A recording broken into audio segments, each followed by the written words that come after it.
दड़ो शहर की मालपड़ी में खूबसूरत कुर्बानी जा जानवर तो मौजूद आहिनि, पर बे तरफ़ मुल्क में गाठेठोड़ महांगाई माण्हुनि खे सुन्नत इब्राहिमी करण ऐं जानवरनि जी ख़रीदारी करण लाइ वधीक मुश्किलातूं पैदा करे छॾियूं आहिनि।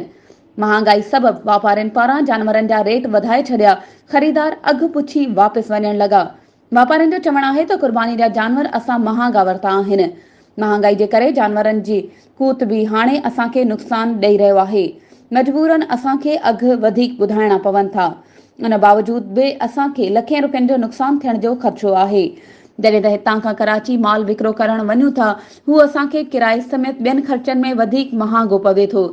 ज़ालिम हुक्मराननि अवाम जो जीअण जंजाल करे छॾियो आहे। हुकूमत खे खपे त तेल जे अघनि समेत ॿियनि शयुनि जे अघनि में घटिताई करे।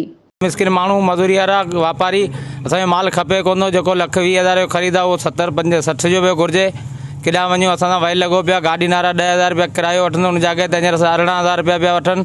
इहा मालपड़ी आहे असांजी, इहा हालत लॻी पई आहे। एॾी गप कीचड़ तव्हां ॾिसो, बरसातनि जे करे सॼो सिस्टम आउट थी वियो। माल असां 2 टे वठी आया आहियूं, पर उहे वीचारा बीह नथा सघनि। पहिरीं खां बि हींअर अलाए लाथ ॾेई आहे, असांखे वॾो नुक़सानु थियो, कबीरो नुक़सानु असांखे थियो।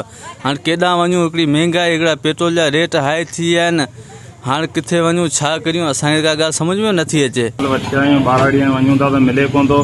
जे हिते वठी अचूं था त ग्राहक आहिनि कोन, विकिजे कोन थो। महांगाई जे दौर सां इलाही असांजो नुक़सानु जाम थी वियो आहे। गाह वग़ैरह ही हू सभु जेको आहे सो ते मिले कोन थो।